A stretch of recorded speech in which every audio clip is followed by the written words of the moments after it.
네, 자 들어보겠습니다. 현장 연결합니다. 오늘 뭐 말씀하신 입장이 있으신가요? 어떠신가요? 마이크 내려!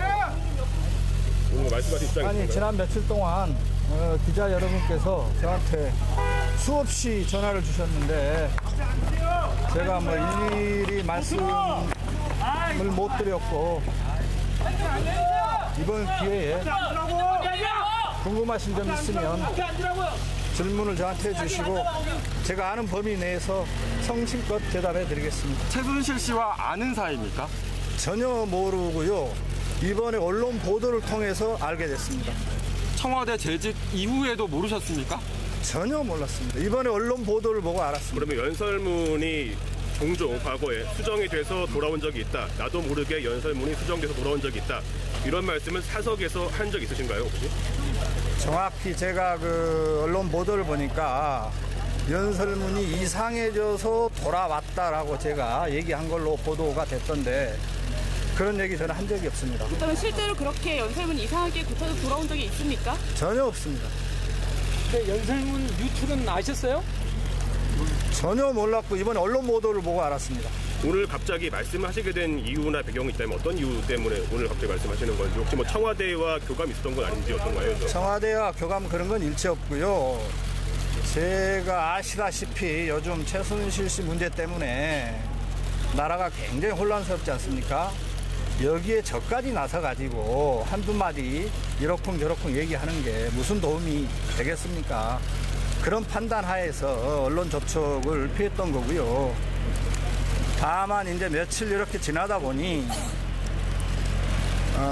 저 때문에 불필요한 의혹들이 계속 증폭이 되고 또 제가 생활인인데 회사나 가정에 이런 식으로 더 이상 피해를 줘서는 안 되겠다 라고 판단을 했고요. 그래서 오늘 이렇게 얘기를 하게 된 겁니다. 올해 7월 이후에 청와대에서 나오셨는데 예. 그러면은 그 나오게 된 계기가 예. 뭔지, 그러니까 뭐 지금 수정, 문건 수정, 뭐 유출과 관련해서 어떤 연관된 사건이 있었는지, 불미스러운 사건이 있었는지, 뭐 어떤 이유에서 나오시게 된 겁니까? 그런 사건은 전혀 없었고요. 제가 청와대 연설기록 비서관으로 3년 6개월 정도 재직을 했고 대선 기간까지 포함하면은 4년이 넘는데 기자 여러분이 충분히 더 잘 아실 거예요. 글을 쓴다는 게 얼마나 힘들고 어렵습니까? 거기에다가 흔히 말하는 정말 피를 말리는 작업들인데 그걸 4년 이상 해오니 제가 육체적으로 정신적으로 너무 힘들었고 또 건강도 많이 안 좋아졌고 그래서 이런 연유로 사의 표명을 했고 그걸 받아들이신 겁니다.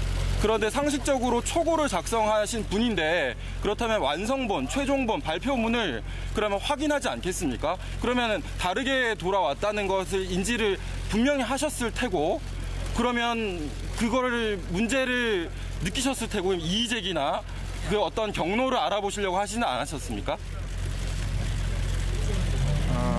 저희들이 이런저런 이제 자료들을 취합을 해서 말씀 자료를 정리를 해서 대통령께 올려드리면 그게 대체로 큰 수정이나 그런 건 별로 없었습니다.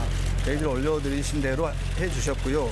그렇기 때문에 중간에 누가 뭐 손을 댔다거나 그런 부분에서 저는 전혀 의심 안 봐도 없고 또 하나는 연설문이라는 거는 최종적으로 대통령님께서 결심하시고 판단하시는 겁니다. 우리는 써서 올리는 거고요. 다시 말해서 대통령 연설문의 완성본은 최종본은 대통령님이 하신 말씀인 겁니다. 그런 거지 중간에 뭐 이상해졌다는 등 뭐 그래서 그럴 내용이 전혀 아니고 그런 적이 없습니다. 큰 수정이 없었다고 하셨는데 사실 드레스된 문건이나 연설문이나 아니면 외교안보원 문건이 바뀌었단 말이죠. 내용이 사실상. 그러면 이게 큰일이 아닙니까? 이거는 크게 내용이 바뀐 거라고도 볼 수 있는데요. 제가 판단하기에는 어느 부분을 좀 크게 바뀌었다고 말씀을 하시는지 저는 좀 이해하기 어렵고 다시 제가 확실하게 말씀드릴 수 있는 거는 저희들이 올려드리는 말씀 자료를 대부분 그대로 하셨고요.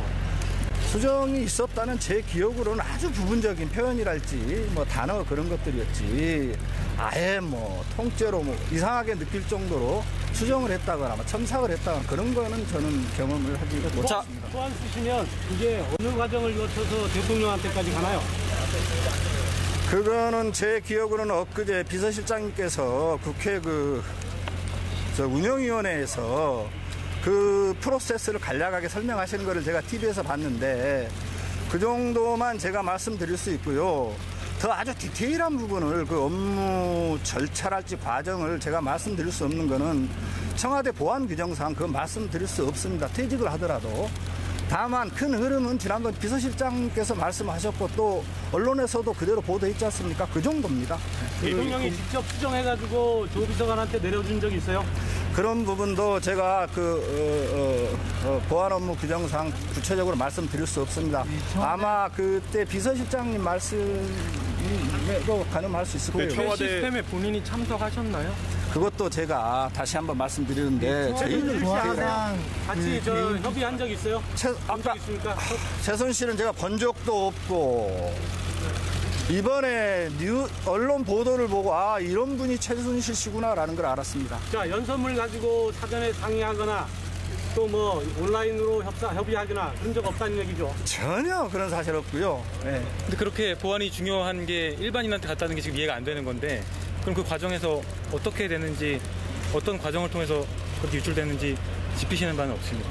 전혀 짚히는 바가 없고 평소에 그런 의심을 해본 적도 없고 저도 이번에 뉴스 보고 알았습니다. 조선 비서관 썼을 때 연설문 쓰고 올렸을 때 개선에 있는 사람 말고 약간이라도 수정하는 느낌이 있다. 없다는 얘기죠. 최소한 저는 그런 걸 전혀 알지도 못했고 그런 느낌을 받지 못했습니다. 연설문이 개인 PC에 사전에 들어왔다는 것은 잘못된 것이죠? 제 상식으로는 잘 이해가 안 되는 부분입니다. 자, 저기 정리를 조금 자, 지금 우주의 기운 이런 표현도